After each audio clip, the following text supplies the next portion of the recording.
Hello, League of Souls, and any other unfortunate soul who might be watching this. It is Beldine, and welcome to the Den of Iniquity. I've tried every which way to get this Twitch stream to work, and now I think I finally figured it out. So we'll see. We'll see if it works. But basically, and I, oh my God, you don't know the gymnastics, the acrobatics that I had to perform to get to this point. But here we are, we're making it work, and I'm coming to you, my first live stream, quote unquote. I'm gonna be doing a little Atlas walkthrough, a little Atlas tutorial for you guys. So, for all the new faces, yeah. And the big secret here is, of course, that I myself, I don't know anything about Atlas. So it's going to be a learning experience for us both. Yeah. And, but you know what? I'm ready. I'm ready for it. I've got my Lucky Dragon earrings and ring and my War Dragon swag shirt and my Lucky Dragon pants. You can't really see them, but they've got dragons on them. So, and my Lucky Dragon underwear for all those viewers at home who are wondering.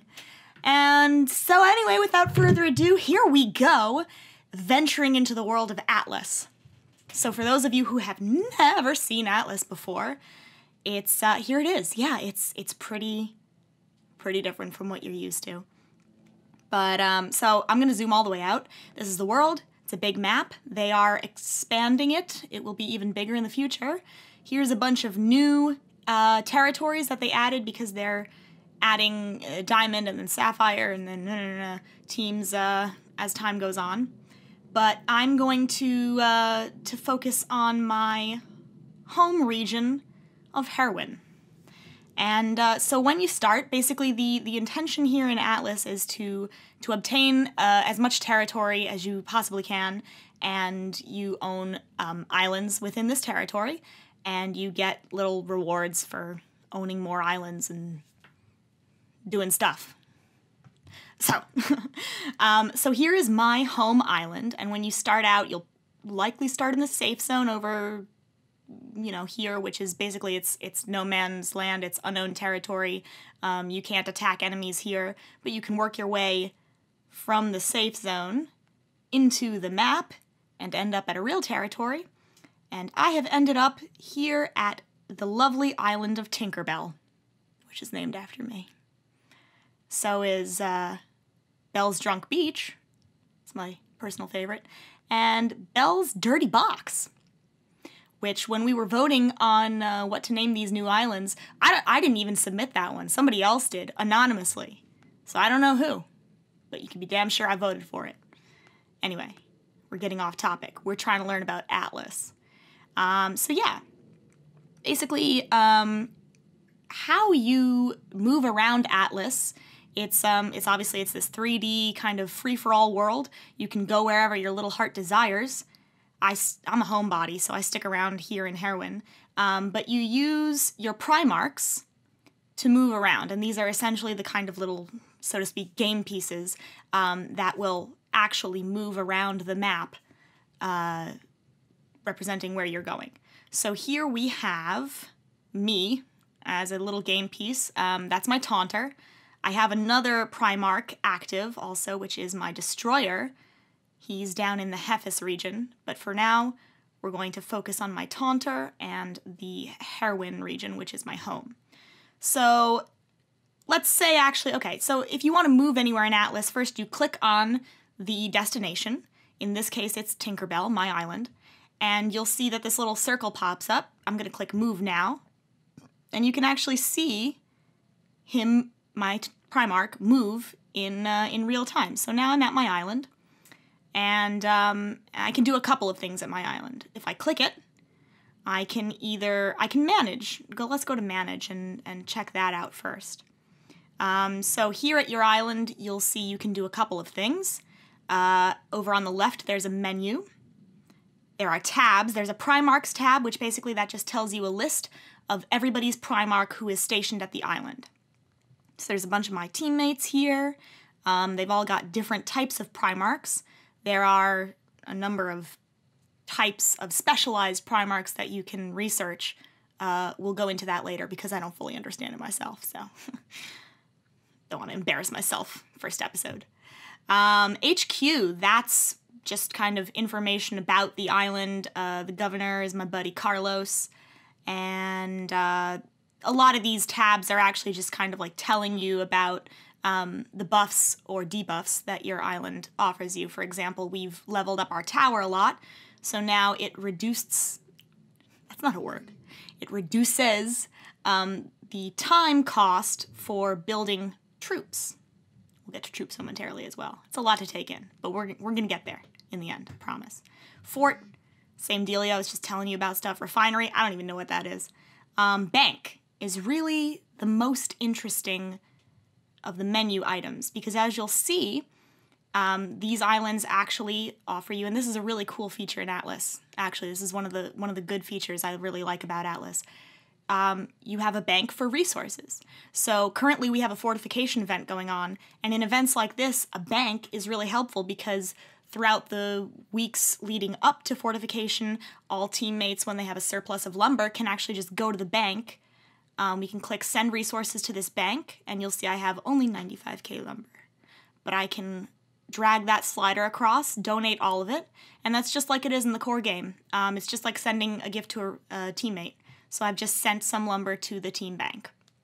And that, in turn, can be sent out to me, back to me when I'm ready to use it, or to any other teammate who requests it and who's in need of it. And the same goes, obviously, as you can see, for gold and for food.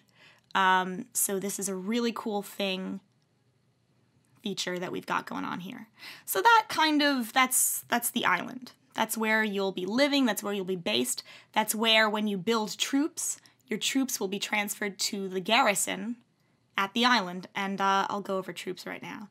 So if you click the bottom left icon in the corner, this little dragon and helmet picture right here, it brings up your Primarchs and your troops tabs.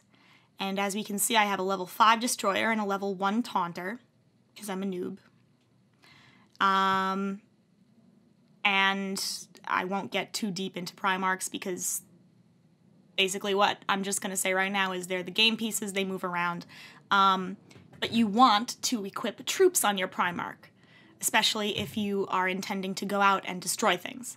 So we'll click over to the Troops tab, and basically troops are little units that you equip to this Primarch dragon, and it's just like in a real war. Not even a War Dragons war, but a real war, where you have troops, and the more troops you have, the more you can destroy. Or the less you get destroyed when people like No Mercy Order attack you. So, as you can see, I have, there are slots here to work on builds, troop builds, and that's just like the forge in the core game. Little slots that when one thing finishes, it'll automatically go to the next thing so that you don't constantly have to be on and like manually doing stuff. So one of them's finished. I'm going to click it, and it says troops transferred to Primarch, Taunter. Thanks very much. So now I have 2 other builds. One's in progress and one's pending, but I have a 3rd open spot, and let's click it and see. So I could build, oh, and obviously the currency of the realm in Atlas is gold. So I'll get to that also momentarily. And basically you use gold to build troops, obviously, and also to level up your Primarch. So how do you get gold? Well, just like you get other resources, you attack. And you can attack other people who have Atlas, and they will yield gold in their resource haul. Or you can elect to go mining, because every region in Atlas has a mine on it. So in Herwin, the mine is here. It's this central little island. I click on it, because this is the ultimate destination. I click Move Now, and we see my Taunter move along. There he is. Now he's on the island. Click it again, and I can select Attack. And you see it will yield 93,000 gold. And here we are. It becomes, it's like a regular XP training base. What is my, All right. Do I want to use ass face? Yeah, I might as well. I might as well get tokens while I'm doing this. So, and then basically this is exactly the same. This is the core game. This is attacking with your dragons and just having a good time and being a baller and flying. Yeah. So here we go. And as you can see, for those who have never seen Atlas before, the base looks quite a bit different. And that's because every base that you access through Atlas will have this new and improved, I guess, look to it. So it's a little bit, the layout is basically the same as the layout that you're familiar with in your core game. Certain things are just a touch different, and it does honestly take a little bit of getting used to at first, but in the end, it's just the exact same. You're just rolling through and wrecking shit.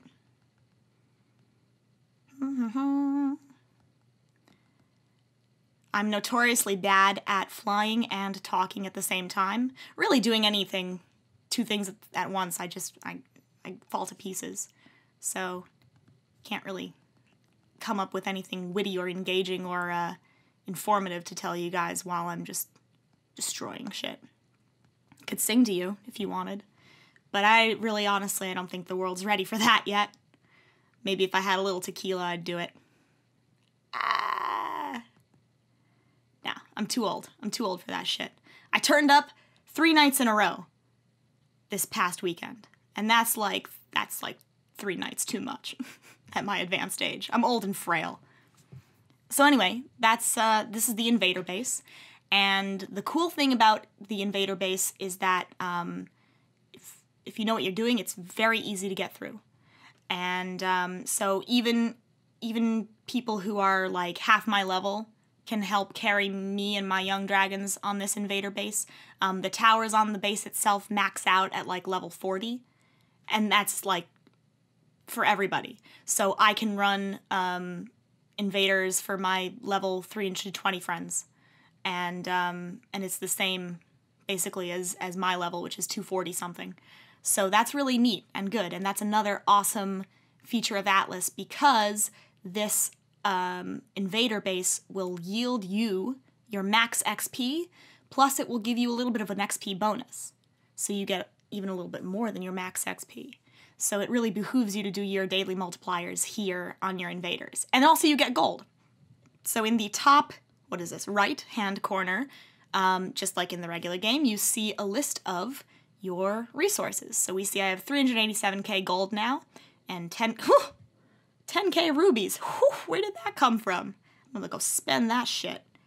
But first, I'll build some troops. So I'll click on my open slot. Actually, I can revive some troops. We see all the way at the end of the menu, I have 1.7k that can be revived.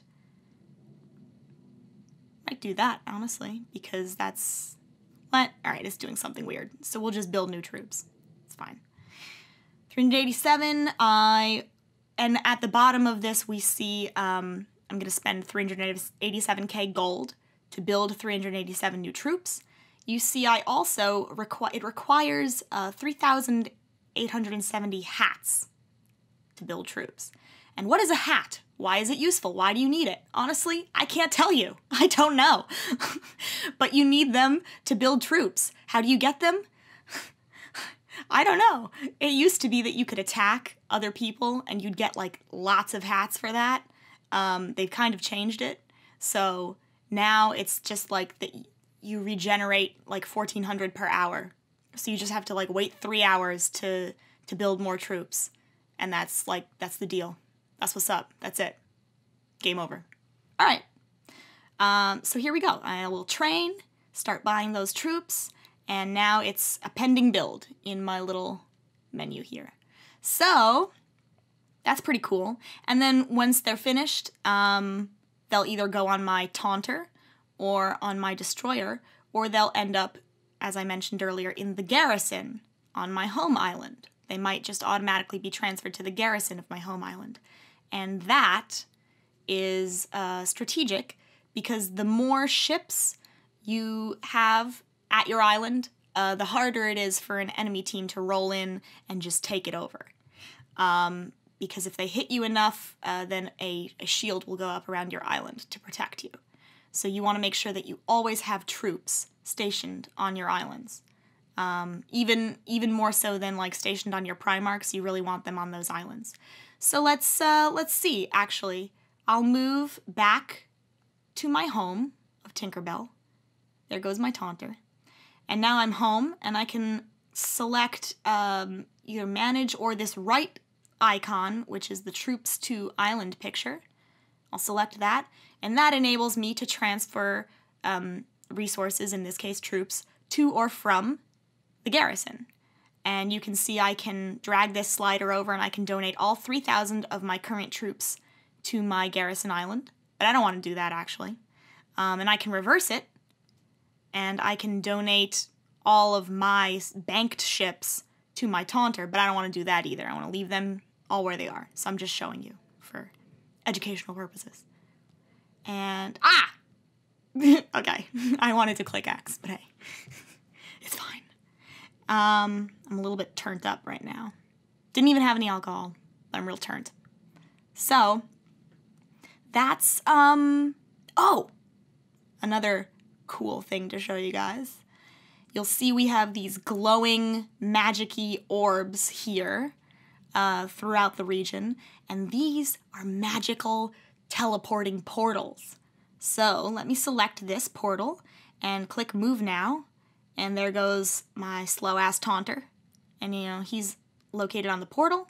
Click it again, and I click Use, and boom! Magically, I'm somewhere else. So these are other islands that we own. These are in the south, in the region of Nair, and I teleported all the way over to Teamwork, and there's Elentria, which I love. So yeah, basically the portals just are a quick way of you getting from one place to another, your own islands. So those are really, really useful. So I actually don't want to be in Nair. I want to go back home. So I'm going to click Use. I'm going to go back to Herwin. And then I'm actually just going to go home. Because if you sit on a portal, sometimes it prevents other people from being able to use it. Enemies specifically, but sometimes also allies. Or maybe not. I don't actually know. I don't know anything. Hilarious. But if you click on the portal and you look at the bottom right corner, you'll see that it lists the destination. In this case, it was Nair, so that's all well and good. But we have another portal up here, which if I click it, it shows me that the portal destination is Hephaestus, which is another one of our regions. And I can quickly show you how to kind of just navigate throughout the Atlas menu and see at a quick glance where all your islands and regions are. So if we look in the bottom, right-hand corner, you'll see this ... icon.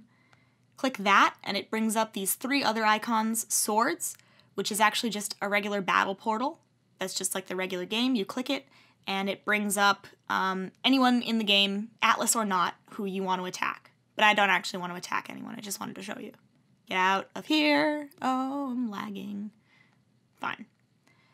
Click it again. The middle icon, which is a scroll, gives you lists and shows you, just at a glance, a bunch of interesting factoids. My assets, my total assets, it shows that I have 56,000 troops. Seems impressive. Really not. My battles, we don't want to look at that because they're all embarrassing. Team battles, NMO, just wrecking us. Nothing new there. Contributions.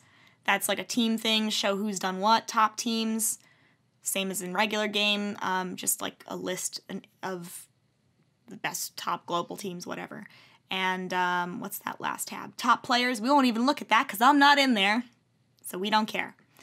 But the really cool one is this top icon with the castle. We click that, and it gives us a list of all of our regions, Herwin, Nair, Hephaestus, and the islands that we own in each of them.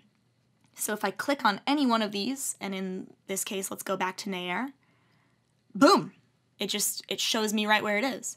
And this is particularly useful because, let's say you had excess resources that you wanted to donate to a bank for later use, for example, but your home island bank was full, then you can just click this menu, click on one of these other islands, and here, let's go to the Smarlands. This used to be my home for a while. It's near and dear to my heart. And you would click on Smarlands, and you would click Manage, go to the bank, and you see, I can donate lumber because we've got some space spare there. So I can just send resources to this bank, drag that slider over, boom, done. So, and without having to move my Primark there, that's the important issue that I wanted to stress. So that's a cool feature as well. But we're gonna go home now to Heroin one last time. And honestly, I think that's it. Over here on the left side, you see these other icons. We'll click the little card icon. Oh, I get something free. Okay. This is your daily Bazaar gift. You can shuffle the cards, select one free. I always choose this one. I don't know why. Oh, I got some shitty dark crafting shards. Great, fine. I could buy all of them for 250 keystones if I really wanted to, but I don't really need them because they're all just shards. If there were other cool things like Dragon Rider shards or bullhorns or whatever, I don't even know, then I might, sometimes it's worth it to me, but not today. And then here's an event. There's always a beta event, Atlas event going on. I don't even know what we're doing right now. Destroy your enemy's ships to earn glory and prizes. How many points do I have? 0! And it will stay that way, I'm sure. But, that's it. That was my little basic Atlas tutorial walkthrough. I hope, if you've never seen Atlas before, it was somewhat informative. And, good luck and happy hunting out there, friends. I really, genuinely wish you the best of luck when you get into Atlas. So, have a fantastic night.